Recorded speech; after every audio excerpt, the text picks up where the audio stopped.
Hello, my dear student and friends. Today, my topic is nutrition in children. Myself, Dr. Dinesh Kumar Rai, PG Department of Commerce, University College of Ayurveda, Dr. Yasar, Rajasthan Ayurveda University, Jodhpur. Welcome all of you in online classes of the Rajasthan Ayurveda University, Jodhpur. विगत lecture में मैंने आप लोगों को आयुर्वेद के अनुसार शिशु में क्या पोषण करना चाहिए इस संबंध में धर्म शास्त्रों में एवं आयुर्वेद शास्त्रों में क्या विवेचन किया गया है इसका वर्णन किया था। इस लेक्चर में आधुनिक मतानुसार in modern science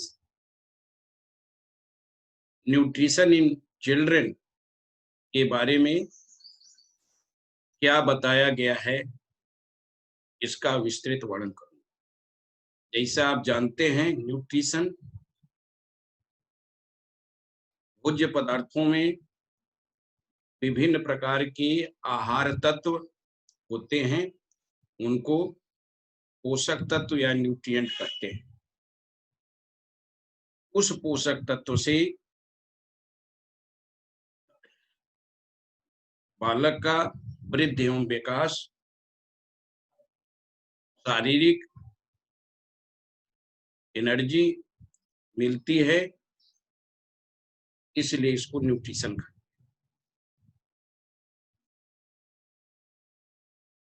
Definition of the nutrition: our food is made up of essential natural substance called nutrients. जैसा आपने कहा, मैंने कहा कि हर भोजन तत्व में पोषक तत्व होते हैं, उसी को हम nutrient.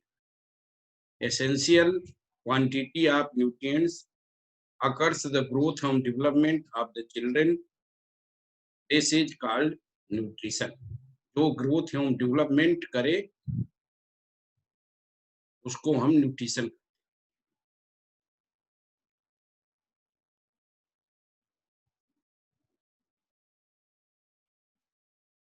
Nutrition is the provision to cells and organism of the materials necessary in the form of the food to support life. यह न्यूट्रिशन सेल्स एवं ऑर्गन के आकार को बढ़ाता है, उनके फंक्शन को बढ़ाता है तथा उनके लिए आवश्यक होता है। इससे यह जीवन चलता रहता है। न्यूट्रिशन को हम नरिशमेंट भी कहते हैं। This is also called nourishment.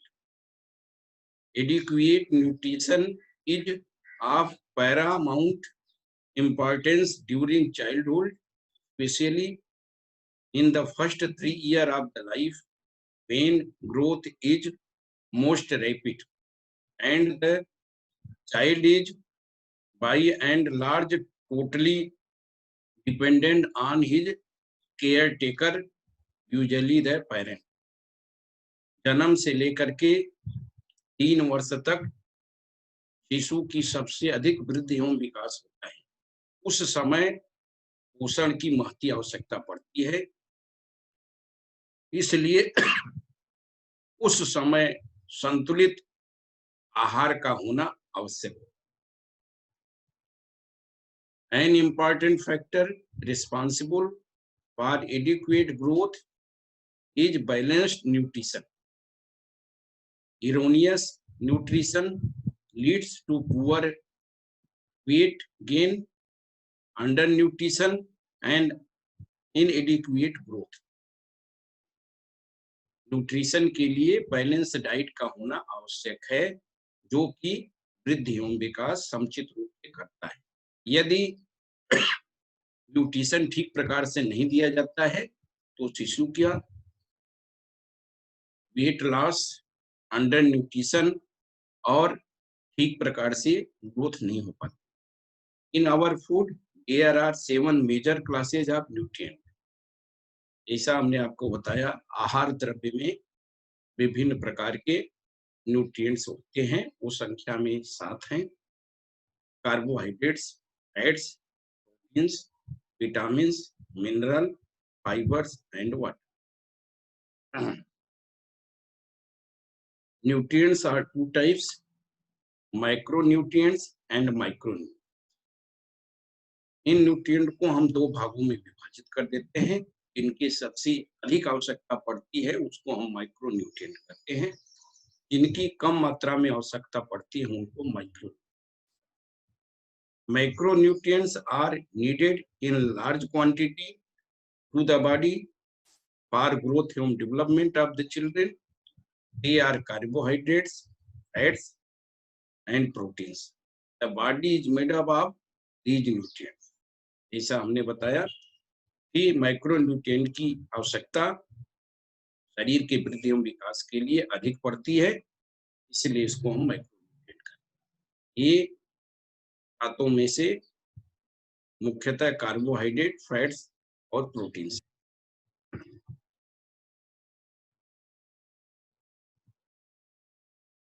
Micronutrients are needed in teeny quantity and are crucial for their role in the metabolic pathways and enhancing immunity. They are minerals and vitamins. Micronutrient वे हैं जिनकी कम मात्रा में आवश्यकता पड़ती है, परंतु इनका मुख्य कार्य जो है वो मेटाबॉलिक एक्टिविटीज को करना है तथा इम्यूनिटी को बढ़ाना है। इनमें मुख्यतः मिनरल्स एवं vitamins. Fibres have little nutritional value as they are digested by the enzyme in the gut. Fibre जिसको रेशे कहते हैं वो न्यूट्रिशनल वैल्यू कम रखते हैं, जो कि एंजाइम के द्वारा गट में पाचित होते हैं। These factors form the human body in the following. ये जितने भी तत्व हैं वो शरीर में अनुपात में रहते हैं।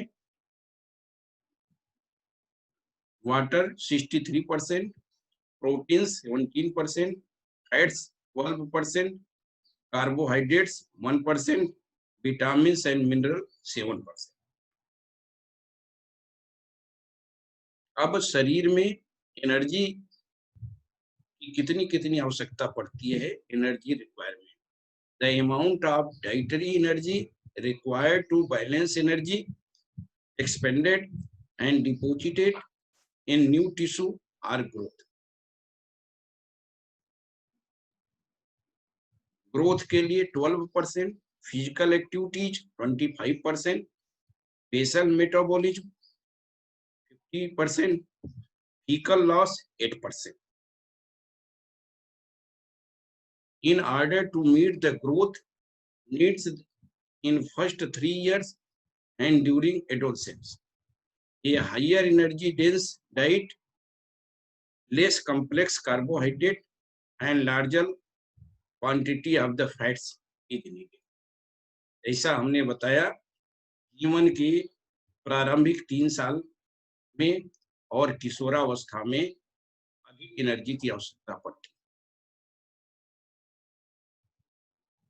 जिसके लिए आवश्यक है कि हम कार्बोहाइड्रेट कम मात्रा में और फैट्स अधिक मात्रा में देवें, जिससे एनर्जी को अधिक होगी।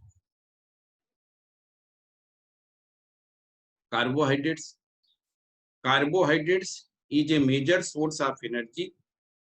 4 kilocalorie per gram add up to the bulk 55 to 60%. Taste and texture of the diet. सबसे अधिक सोर्स ऑफ एनर्जी कार्बोहाइड्रेट्स है, जो कि स्वाद में एवं मात्रा में अधिक। Carbohydrates are two types, simple carbohydrates, second complex carbohydrate. Simple carbohydrates monosaccharide, disaccharide, for example glucose, fructose, sucrose in sugar, lactose in milk, fructose in fruits, vegetables. Complex carbohydrate oligosaccharides, polysaccharides, starch, pulses, millets, रोट्स।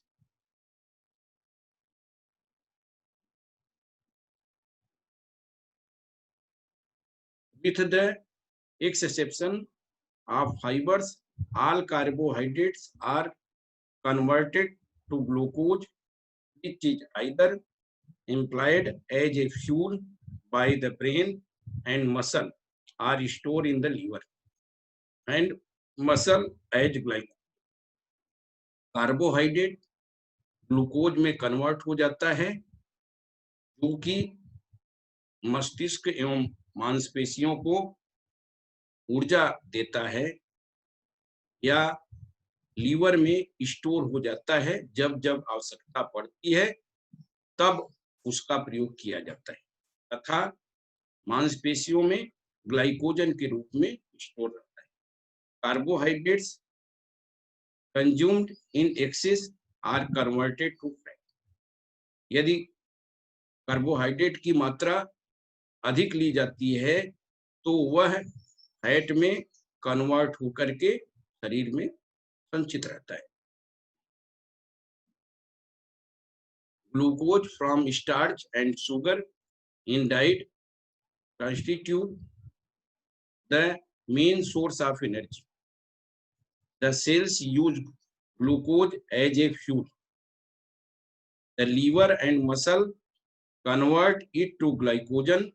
On an average, 50% of calories would come from carbohydrates, 35% from fats, and 15% from protein.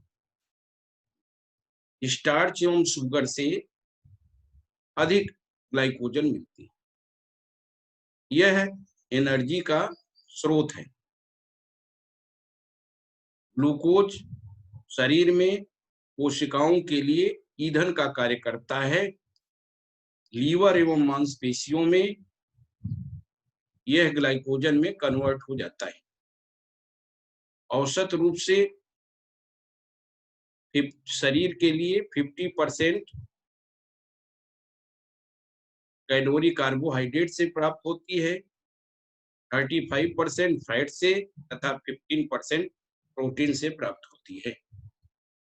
Daily calorie requirement for infants. नवजात शिशु के लिए प्रतिदिन कितनी calorie ऊर्जा की आवश्यकता होती है? 0 to 1 month 120 kilo calorie per KG, 3 to 6 months 115 kilo calorie per KG, 6 to 9 months 1110 kilo calorie per KG, 9 to 12 months 105 kilo calorie per KG. Daily calories require for child 1 to 3 years 100 kilo calorie per KG, 4 to 6 years 90 kilo calorie per KG, 7 to 9 years 80 kilo calorie per KG, 13 to 15 years 60 kilo calorie per KG. Absolute daily requirement for calories during first year. प्रथम साल में कितनी kilo calorie ऊर्जा चाहिए? 1 month 500 kilo calorie per KG, 2 month 600, 4 months 700, 5 months 800, 9th month 900, 10 months 1000. According to Holidays and Sager formula, calorie requirement is as follows. Up to 10 kg, 1000 kilocalorie per kg. 10 to 20 kg, 1000 plus 50 kilocalorie for each kg higher than 10 kg.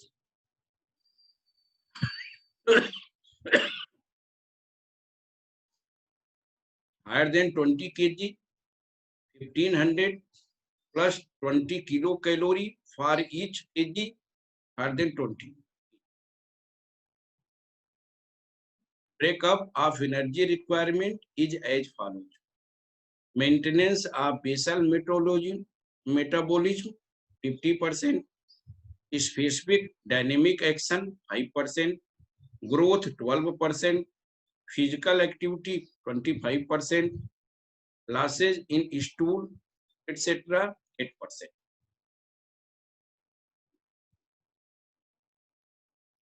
Source of carbohydrate.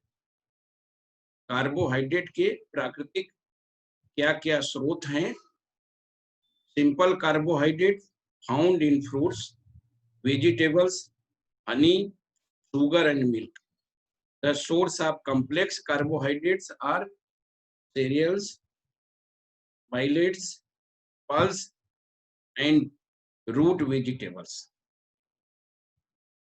Source of the carbohydrate को इस figure में हमने प्रदर्शित किया है, जो इस प्रकार इस स्लाइड में इस प्रकार है.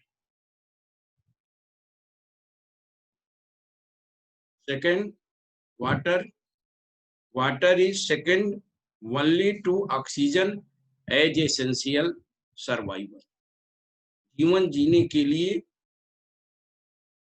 वायु जल की आवश्यकता पड़ती है, सबसे अधिक वायु की आवश्यकता पड़ती है. सेकंड थिंग जो है वो वाटर जल है. Infants require much larger amount of water per unit of the body weight than adult. नवजात शिशुओं को वृद्ध मानव की अपेक्षा अधिक वाटर की आवश्यकता पड़ती है. Daily requirement of water first 3 days 80 to 100 per kg, 3 to 10 days 125 to 150, 15 days to 3 months 140 to 160, 3 to 12 months 150, 1 to 3 years 125 per kg, 4 to 6 years 100, 10 to 12 years 50 per kg. यह शरीर में के लिए जल की आवश्यकता पड़ती है. Fibre, dairy fibre include polysaccharide such as cellulose, hemicellulose, pectin, gums, mucilage and lignin. ये कुछ फाइबर हैं जो जिनको हम पॉलीसेकेराइड कहते हैं. इनको शरीर में आवश्यकता विशेष रूप से पड़ती है. फाइबर है nutritional value as they are not digested by the enzyme in the gut. Fibre जो है सबसे कम न्यूट्रिशनल वैल्यू रखते हैं. यह जो है इनका पाचन एंजाइम के द्वारा गट्स में नहीं होता है. कुछ पाचित भी होते हैं जिनसे हमको विभिन्न प्रकार के तत्व की प्राप्ति होती है. Fibre are essential for the normal functioning of the gut. जो पेरिस्टाल्टिक मूवमेंट होती है उसमें फाइबर का बहुत अधिक रोल है। फाइबर के द्वारा स्नेहिल जो हमारे भोजक तत्व हैं वो गर्ड्स की लेयर में चिपकते नहीं, जिससे कॉन्स्टिपेशन आदि नहीं होता है। एलिमिनेशन ऑफ वेस्ट, वेस्ट जो पुरीस तत्व हैं उनकी मात्रा को बढ़ाते हैं। बाइल एसिड बाइंडिंग कैपेसिटी, इसमें बाइल एसिड बाइंडिंग कैपेसिटी होती है। And for maintenance the growth of normal intestinal microflora, जो इंटेस्टाइन में माइक्रोफ्लोरा है उनके ग्रोथ को ये मेंटेनेंस करते हैं। यह फाइबर का मुख्य कार्य है। विभिन्न प्रकार के प्राकृतिक फाइबर इस सृष्टि में पाए जाते हैं। हर फ्रूट्स में, अनाज में फाइबर होता है, जिसके कारण पेरिस्टाल्टिक मूव, इंटेस्टाइन का मूवमेंट ठीक प्रकार से होता है। इस स्लाइड में उन्हीं फाइबर को दिखाया गया है, जैसे मौसमी, पालक, मेथी, पपीता, कद्दू, मक्का, सब्जी रेशेदार, टमाटर आदि जो है इस फिगर में सेव आदि दिखाया गया है, जो कि न्यूट्रिशन के एक अंग हैं।